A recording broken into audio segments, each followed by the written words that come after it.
By the time Evelyn Puit kicked my door in with a patriotic wedge sandal, the Parmesan was still mid-snowfall over the lasagna, and a sitting United States Senator was asking me if I had sparkling or still water.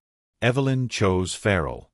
She stormed past my dining table, brandishing a clipboard like a holy relic, her eyes wild with the kind of righteous fury usually reserved for people who discover their neighbor parked 2 inches over the property line. 30 seconds later she tripped over my extension cord, face-planted into a tray of garlic knots with a sound like someone dropping a wet towel, and unplugged the projector right as Senator Lydia Farrow's slide about flood mitigation died with a sad Windows beep. Marinara sauce splattered across her cream-colored blazer like a Jackson Pollock painting, and for one beautiful moment, the entire room sat in stunned silence. I'm Oliver Haynes. Quiet, divorced, keeper of succulents, not the sort of guy who makes eye contact at the mailbox. I had bought a modest ranch in Crest Downs 6 months earlier, a neighborhood that smells like mulch and passive aggression, where people smile at you while photographing your lawn for violations. Evelyn Puit, HOA president and full-time binocular enthusiast, had decided my porch light was non-compliant amber within 48 hours of my moving in. She had appeared at my door with a color swatch, a tape measure, and what I can only describe as prosecutor energy, explaining that Article 12 subsection 4 clearly mandates soft white bulbs only. Tonight I was hosting a tiny neighborhood roundtable with Senator Lydia Farrow, who represented our district and wanted to hear directly from constituents about the flooding issues that hit us every spring. 3 staffers, 2 neighbors who actually cared about stormwater management, and a casserole that could unify Congress. The door had been open for exactly 1 second when Evelyn declared a code mauve, which I later learned she had invented specifically for gatherings she deemed suspicious. For weeks leading up to this evening, Evelyn had escalated her campaign against me. She started by placing courtesy citations on my basil plant, printed on official-looking cardstock, claiming herbs visible from the street violated aesthetic consistency guidelines. Then she photographed my recycling bin from 3 different angles for the record, because apparently I had committed the cardinal sin of putting it out at 6:55 a.m. instead of 7 a.m. on collection day. She even slid a letter under my door that read, "Your wind chimes imply disorder and suggest a lack of commitment to neighborhood tranquility." The wind chimes in question were a housewarming gift from my sister and played exactly 4 notes when the breeze was strong enough. She had also started a next-door thread called "Is Oliver Running a Shady Political Salon?" featuring a blurry photo she had taken of my folding chairs through my front window. The post had 37 comments, most of them from reasonable people telling her to calm down, but 3 from her loyal followers demanding a full investigation. When she spotted the senator's sedan at the curb this evening, complete with government plates, Evelyn marched over with a measuring tape to verify it wasn't commercial parking. She measured the distance from the curb, the length of the vehicle, and I swear she tried to measure the exhaust pipe before the driver told her to step back. It ended with her shouting through my Ring camera, her face distorted by the wide-angle lens, that civic gatherings require HOA permits and a restroom plan filed in triplicate with the Architectural Review Committee. Now, lasagna-faced and undeterred, with garlic butter glistening on her forehead, Evelyn announced in a voice that could shatter wine glasses, "This meeting is illegal and I am shutting it down under the authority vested in me by the Crest Downs Homeowners Association." She pulled out her phone and dialed the non-emergency police line while standing in my dining room, claiming there were unregistered lobbyists conducting unauthorized political activities. The 911 operator must have asked for details because Evelyn then pivoted to my outlaw birdbath that attracts geese of ill repute and poses a public health hazard. One of the senator's aides, a young woman with the patience of a saint, gently asked her to step outside so we could continue our discussion. That's when Evelyn made her biggest mistake. She snatched a manila folder from the table, the one containing the senator's draft policy notes, skimmed through it with her marinara-stained fingers, and declared with the confidence of someone who has never been told no in her entire life, seized under HOA authority as evidence of unpermitted political organizing. The room froze. You could have heard a pin drop onto the lasagna. The senator's chief of staff, a man who looked like he had dealt with actual crises before, calmly set down his fork and said, "Ma'am, those are federal documents prepared for a sitting United States senator. You need to return them immediately."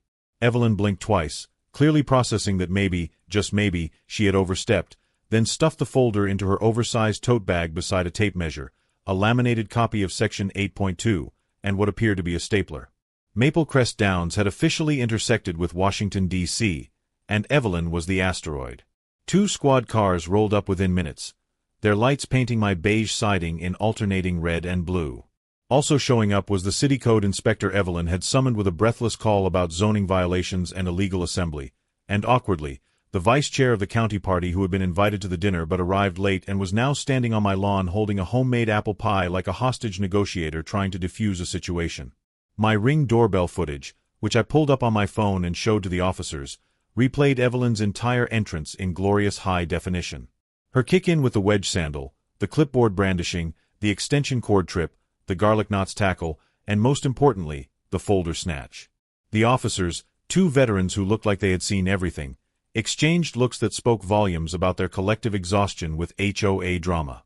The senator introduced herself with the kind of calm authority that comes from years of dealing with difficult personalities, dry as toast, and said simply, "I would like my notes back, please." The inspector examined my porch light with his own flashlight, squinting at the bulb, and shrugged. "Amber's actually recommended for these older fixtures. It reduces light pollution and it's within code." The cop, a broad-shouldered man whose nameplate read Officer Martinez, turned to Evelyn with barely concealed exhaustion and said, "Ma'am, you don't have jurisdiction over private dinners in someone's home." She tried to cite emergency HOA sovereignty, pulling out a document she had clearly typed up herself, complete with an official-looking seal she had made with a stamp she probably bought online. The officer glanced at it, handed it back, and said the words Evelyn had never heard directed at her at full volume. "Please step outside now." On the porch, under the HOA-approved elm tree that Evelyn herself had insisted be planted according to specific guidelines, everything snapped. Evelyn attempted one final power move, waving the stolen folder like it was a warrant for my arrest, and the tote bag split down the middle with a sound like tearing fabric. Out spilled the senator's notes, a Ziploc bag filled with what she labeled as confiscated non-compliant river rocks from my garden, 3 printed surveillance photos of my basil plant taken from different angles and times of day, and most bizarrely, a radar gun with a label that read speeding joggers written in permanent marker. There was also a measuring tape, for different HOA violation forms, and a dog-eared copy of Robert's Rules of Order with passages highlighted in angry yellow. The crowd of neighbors, newly assembled by the flashing lights like moths to a flame, watched in complete silence. Someone was recording on their phone. I recognized Mrs. Chen from 2 doors down, trying very hard not to smile. The officer picked up the folder, verified it contained official documents, and then cited Evelyn for criminal trespassing, disorderly conduct, interfering with official government business, and theft of federal property. Each charge was delivered with procedural precision while Evelyn's face went from red to purple to a shade of white I didn't know human skin could achieve. The senator, completely unfazed by the entire circus, turned to me with a slight smile and said, "Let's finish the meeting, Oliver." We did. We went back inside, reheated the lasagna, and discussed flood mitigation strategies and stormwater management for another 90 minutes while Evelyn sat on the curb outside, dabbing marinara sauce off her blouse with an HOA newsletter as the city inspector lectured her about abusing complaint channels and wasting municipal resources like she was a middle schooler caught shoplifting glitter pens from the craft store. A week later, the board held an emergency HOA meeting in the clubhouse at 7 p.m. on a Tuesday. Attendance was standing room only, with people lining the walls and spilling out into the hallway, plus a devotional offering of baked ziti that someone had brought in a ceramic dish. The air smelled like tension and reheated pasta. Evelyn sat at the front table, her clipboard in front of her, clearly expecting to maintain control of the proceedings. She was wrong. The vice president, a retired accountant named Donald who had been quietly waiting for this moment for 3 years, called the meeting to order and immediately motioned for a vote of no confidence.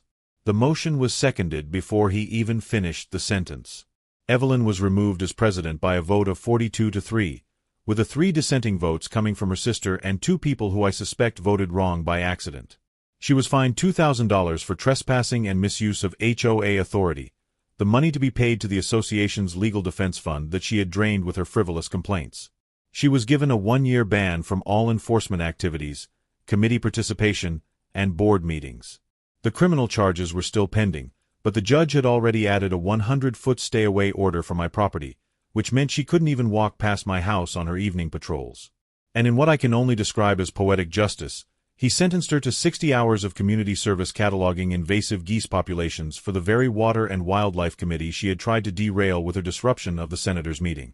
When the gavel came down with a sharp crack that echoed through the clubhouse, Evelyn's face turned the color of expired beets.